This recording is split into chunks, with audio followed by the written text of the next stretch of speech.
ఈరోజు doctor BR Ambedkar Telangana సచివాలయంలో doctor BR Ambedkar Telangana సచివాలయ సంఘం నూతనంగా ఎన్నికైంది.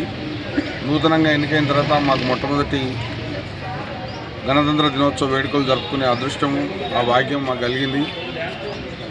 మొత్తం భారతదేశము 75 వసంతాలు పూర్తి చేసుకొని 75 గణతంత్ర దినోత్సవాలు పూర్తి చేసుకొని ఈరోజు 76వ వసంతంలోకి అడుగుడుతున్న క్రమంలో మన భారతదేశం యొక్క ఉన్నత విలువలు, వాటి యొక్క ఆశయాలను సిద్ధించడానికి, వాటిని పూర్తి చేసుకోవడానికి ఏదైతే ఆ రోజు గాంధీ గారు, డాక్టర్ బిఆర్ అంబేద్కర్ గారు, ఇంకా చాలామంది మహాశయులు వాళ్ళ కొట్లాట ఫలితంగా ఈ దేశానికి స్వాతంత్రం, తద్వారా దాని తర్వాత గణతంత్ర దినోత్సవం ఇవన్నీ వచ్చినాయి. వీటిని నిలుపుకోవాలంటే ప్రతి పౌరుడు తన బాధ్యతను వహించాలి.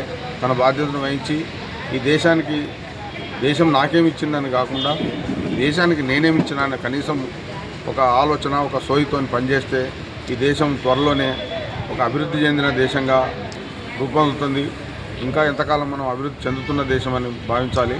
సో దీన్ని ప్రజలందరూ అర్థం చేసుకొని ఒక మంచి విలువల గురించి, ఉన్నతమైన ఆశయాల గురించి అందరూ కష్టపడి దీన్ని నిలుపుకుందామని ఆశిస్తూ మీ అందరికి శుభాభివందనలు. మరొకసారి జై హింద్, జై Telangana. Srinivas Reddy, president, doctor BR Ambedkar Telangana సచివాలయ సంఘం. ధన్యవాదాలు.